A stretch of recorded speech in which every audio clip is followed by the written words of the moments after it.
অনু, হ্যাঁ দেখো তোমার জন্য কি এনেছি, সুন্দর করে রান্নার একটা ভালো রেসিপি। কি এনেছো দেখি? দেখো এটা হচ্ছে ল্যাটা ওরে মাছ, বোঝা বাবা, যাচ্ছে? ছোট ছোট ছোট ছোট চ্যাং, চ্যাং আর দুটো কলা, ঠিক দুটো আছে? কলা। এ তো বাঁচতে বেশ। গিয়ে তো আমার আজকে হাল বেহাল হয়ে যাবে কিন্তু। আর হ্যাঁ, রান্না করলে কেমন লাগবে? আজকে তো সেই মজা হবে। ঠিক আছে, চলো বিশাল মাছটা সুন্দর। কেটে নিই। হ্যাঁ, ও, ঝাল ঝাল করে রান্না করবো, দারুণ লাগবে। ঝাল ঝাল। হুম, ঠিক আছে, চলো। চলো দেখো। এই দেখো মাছগুলো হ্যালো, সব জানতো। হ্যাঁ, সব জানতো, হ্যাঁ। বাহ। এই টাটকা এই পুরো। মাছগুলো খেতে ভীষণই ভালো জল দেবো? লাগে। দাও একটু হালকা করে। দেখো কলা দিয়ে সুন্দর লাগবে না? হুম, খুব সুন্দর লাগবে। আমি, এই জল দিলে পালাবে সব। হ্যাঁ, পুরো জ্যান্ত। ইস, আমি দেখলাম যে পালাচ্ছে। এই কলা নিলে তোমাদের কলার সঙ্গে এই মাছটা খুব কম্বিনেশন ভালো হবে। হুম, এরকম করে আঁশগুলো কেটে নেবো, বুঝলে? হ্যাঁ। এই আঁশ বলছি, পাখনাগুলো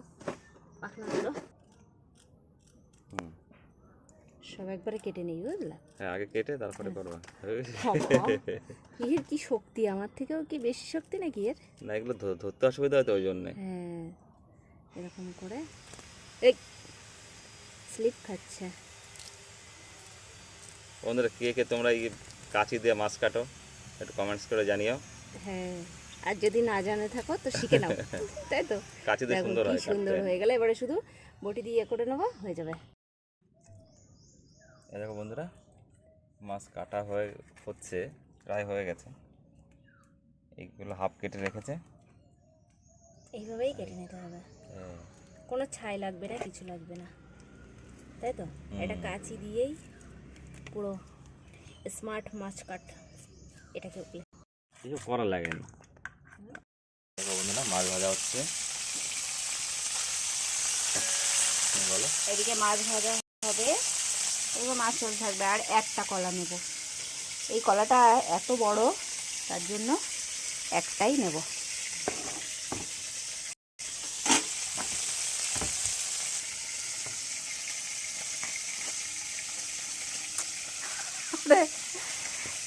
কলাটা সুন্দর করে ছিলে দেবো। খোসাগুলো একটা কলাই হয়ে যাবে না, বলো? একটা কলাই হয়ে যাবে না? হুম। আর সাথে একটু আলু দিয়ে দেবো, ব্যাস। আমি কলাটা একটু অন্যরকমভাবে কাটি। সবাই তো একটু এরকম এইভাবে কাটে, আমি এইভাবে কাটবো, একটু অন্যরকম, একটু ইউনিক কাটা। যেহেতু মাছগুলো একটু ছোটো ছোটো লম্বা লম্বা, তার জন্য কলাগুলো মাছের সাইজ হবে। এই যে, ঠিক আছে, তাই না? ভালো হচ্ছে না? ভালো হচ্ছে, ভালো। এভাবে যেটা করবো সেটাই ভালো হবে। এরকম করে কাটবো কলাগুলো। কলাটা কাটা হয়ে গেল, কলাটাও কালো হয়ে যেতে পারে, হ্যাঁ, তার জন্য একটু আগেই হলুদ দিতে হবে? হলুদ, হ্যাঁ, এই হলুদ গুঁড়ো জলের ভিতরে এরকম রেখে দিলে আর কিন্তু কালো হবে না, ঠিক আছে? তখন চকচক করবো। এটা একটা টেকনিক, ঠিক আছে, এটা একটা টেকনিক। মাছ ভাজা হয়ে গেল। মাঝে মাঝে একটু উল্টে দেবো, হয়ে যাবে একটু পরেই। একবার উল্টে দিলেই হবে, বেশি তো ভাজবো না, না হালকা হালকা ভাজবো, কড়া ভাজা হবে না। হবে না, নরম নরম থাকবে একটু। মাছ ভাজা দিয়েও ভাত সুন্দর লাগে। হ্যাঁ, খুব সুন্দর লাগে এই চ্যাং মাছ ভাজা, বলো? আমার মাছ ভাজা হয়ে গেছে, এবারে মাছগুলো তুলে নেব।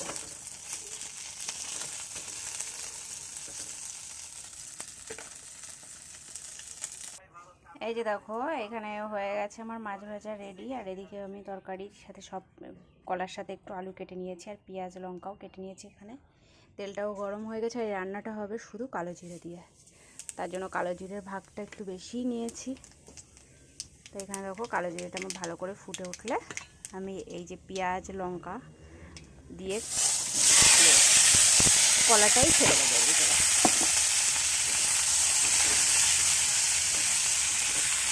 ধোয়া ধোয়া হয়ে গেল, পুরো কড়াই গরম হয়ে গেছে। এটা একটু ভাজা ভাজা করবো, এখন কিন্তু লবণ দেবো না, শুধুই ভাজা ভাজা করবো। কালো জিরেটা একটু বেশিই আছে, এবারে আমি ঢেকে দেবো, এখনও কিন্তু লবণ দিইনি। এটা একটু ভাজা ভাজা হবে আর নরমও হয়ে যায়। এবারে লবণ আর হলুদ দিয়ে দিলাম। হলুদ যেহেতু আগে একটু দেওয়াই ছিল, অল্প দিলাম। দিয়ে রাখো, আমার পুরো কিন্তু ভাজা ভাজা হয়ে গেছে, তারপরেই আমি লবণ দিয়ে। হ্যাঁ, এবার একটু জল দিয়ে দেবো, একটু জল কষানো হবে, তারপরে ঝোল দিয়ে দেবো, দিয়ে মাছ দিয়ে দেবো। দিয়ে ঢেকে দেবো। আর একটু দিই, কলা খুব তাড়াতাড়ি গলে যায়। বাবা কাটতে কাটতে আমরা দেখো আমার তরকারির জলটাও ফুটে গেছে। এবারে আমি এর ভিতরে মাছগুলো দিয়ে দেবো। এই যে দেখো এভাবে রেডি হয়ে যাবে আমার আজকের কলা দিয়ে চ্যাং মাছ দিয়ে ঝোল। তো কেমন লাগলো রেসিপিটা তোমরা কিন্তু অবশ্যই কমেন্ট করো। বাই।